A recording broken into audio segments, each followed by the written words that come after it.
3.5 मुहूर्तांपैकी एक असलेल्या अक्षय तृतीयेच्या मंगलदिनी दगडूशेठ गणपतीला आज 11,000 आंब्यांचा महानैवेद्य दाखवण्यात आला। गणरायाभोवती केलेली आंब्यांच्या आकर्षक आरास, मंदिरावर फुलांनी साकारलेल्या आंब्यांच्या प्रतिकृती, प्रवेशद्वारापासून गाभाऱ्यापर्यंत फुलांनी केलेली सजावट अशा मनोहरी वातावरणात स्वराभिषेकातून अक्षय तृतीयेच्या निमित्ताने गणरायाचरणी गायिका मनीषा निश्चल आणि सहकाऱ्यांनी गायन सेवा अर्पण केली। पहाटे ब्रह्मनस्पती सुप्त अभिषेक करण्यात आला। आंब्याचा प्रसाद ससूनमधील रुग्ण, वृद्धाश्रम, अनाथाश्रम येथील मुले तसेच गणेश भक्तांना देण्यात येणार आहे। आंब्याची आरास पाहण्यासोबतच गणरायाचे दर्शन घेण्यासाठी भाविकांनी पहाटेपासूनच मोठी गर्दी केली होती। आंब्याचे व्यापारी देसाई बंधू आंबेवालेचे मंदार देसाई आणि परिवाराच्या वतीने हा महानैवेद्य देण्यात आला आहे।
नमस्कार, मी गायिका मनीषा निश्चल।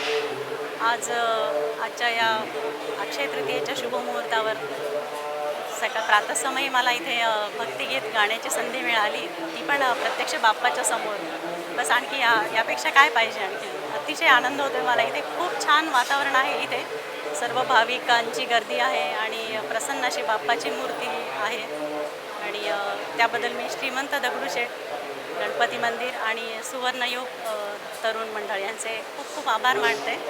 धन्यवाद। जय गणेश। श्रीमंत दगडूशेठ हलवाई गणपती ट्रस्टच्या वतीने सर्वांना अक्षय तृतीयेच्या हार्दिक शुभेच्छा। आज गणपती बाप्पांच्या मंदिरामध्ये पहाटेपासूनच भक्तांची रांग लागलेली आहे बाप्पांच्या दर्शनाकरता। आपल्याला माहिती आहे, आपल्या 3.5 मुहूर्तापैकी अत्यंत शुभ असलेला हा एक मुहूर्त आहे। पहाटे 3 वाजता बाप्पांचं मंदिर भक्तांसाठी खुलं झालं। ब्रह्मनस्पती सुप्त अभिषेकाने बाप्पांच्या पूजनाची सुरुवात झाली आणि आता पहाटे 4 वाजता गायिका मनीषाताई निश्चल यांचा स्वराभिषेक हा कार्यक्रम या ठिकाणी संपन्न झाला। आता गणेश आगासारखा धार्मिक कार्यक्रम या ठिकाणी संपन्न होणार आहे आणि आजची विशेष बाब म्हणजे गणपती बाप्पांचा विवाह सोहळा देवी शारदेबरोबर शारदेश मंगलम हा 12:30 वाजताच्या मुहूर्तावर या मंदिरामध्ये संपन्न होणार आहे आणि आजच्या निमित्ताने आपल्या परंपरेप्रमाणे बाप्पांना 11,000 आंब्यांचा महानैवेद्य हा अर्पण केलेला आहे। पुण्यातले सुप्रसिद्ध आंब्याचे व्यापारी श्री मंदार देसाई यांनी हा नैवेद्य अर्पण केलेला आहे आणि बाप्पांचं हे लोभस रूप पाहण्याकरता भक्तांची अलोट गर्दी या ठिकाणी झालेली आहे। आपल्या माध्यमातून पुन्हा एकदा अक्षय तृतीया सर्वांना हार्दिक शुभेच्छा। धन्यवाद। जय गणेश।